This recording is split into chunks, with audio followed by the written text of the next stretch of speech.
Hey everyone, it's Jenny. I'm back with another project share, and I guess it's kind of like a tutorial. So earlier, I want to say like in December, Tara, I had an order from Urban Gems, and Tara frequently sends like little gifts here and there, and so this is one of the things that she sent me. And normally I don't know that I would have bought it because it felt like it was a little intimidating when I saw the die.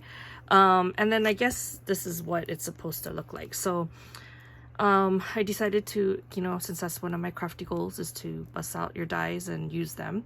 So I decided to try this one out. And so the first one I do is usually on white because I just want to see how it works and I don't want to waste good paper. And so this is what I did. So I didn't actually adhere anything down. This is just using the white cardstock, so it will stay together, but it may need like a little help. But I do like it. Like, it looks like a little sakura, which is like a cherry blossom. This one reminds me of a plumeria flower, and this is basically the same thing as this. It's just the leaves are not cut out like the sakura one.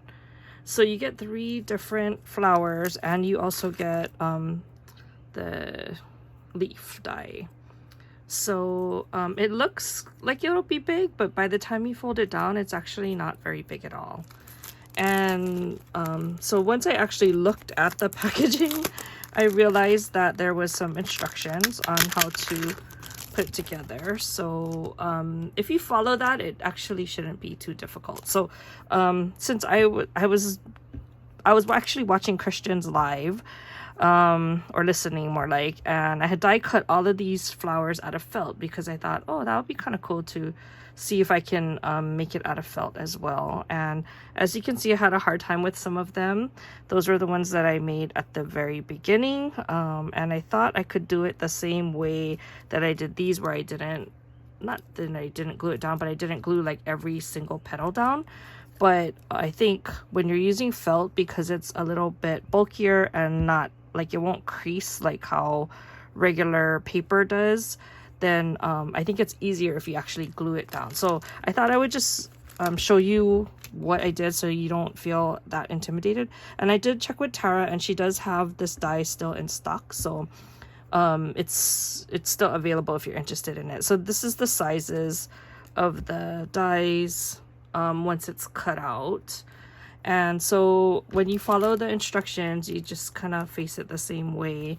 But what I do is actually for this one, because normally you would fold it back, is what they tell you.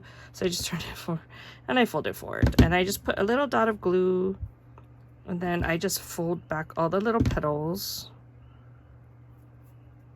Sorry, I don't know what's wrong with my glue gun, but it's starting to leak, and it never used to do that before, so I'm kind of upset about that.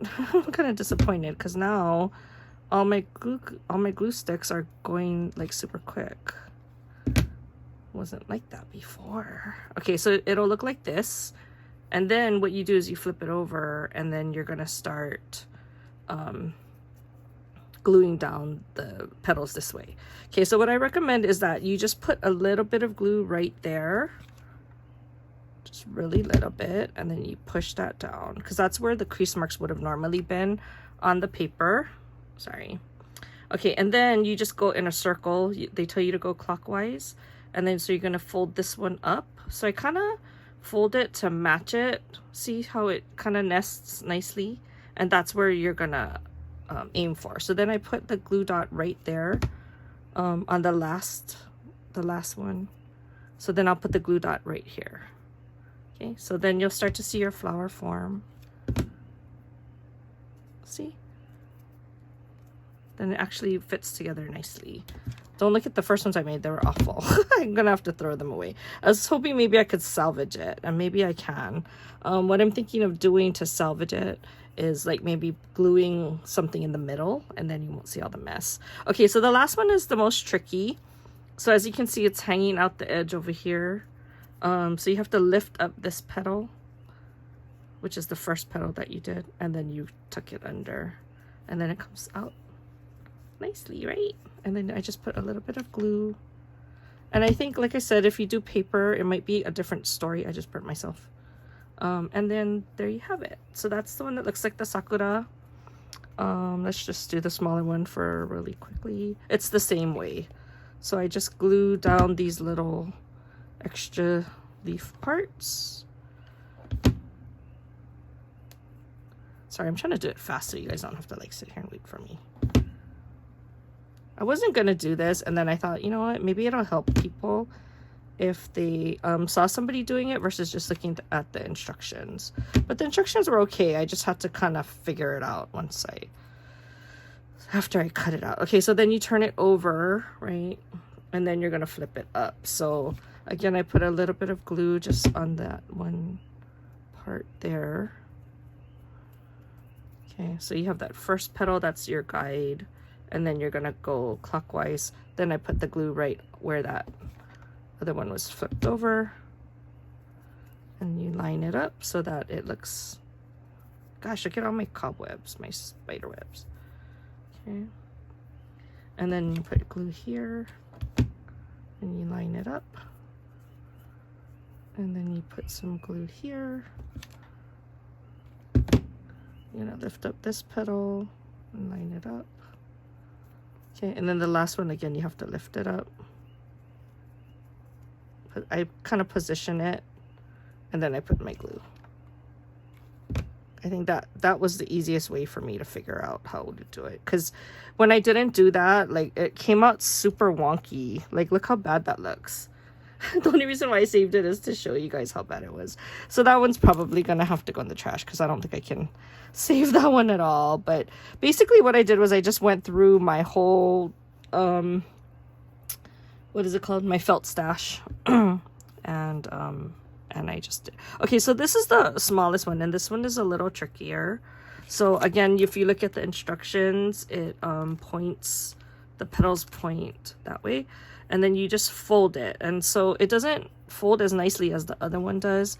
So again, I use a little bit of glue right on the stem right there, and then I just kind of try it first because you kind of want it to go behind it a little, but not for all of them. So that's why this one's, to me, it's a little trickier, and maybe I'm not doing it right, but I don't know. Maybe I shouldn't be doing this tutorial. Tara's gonna be like, oh my god, stop.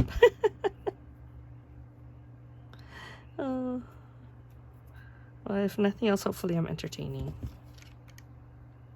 Okay. And then this last one.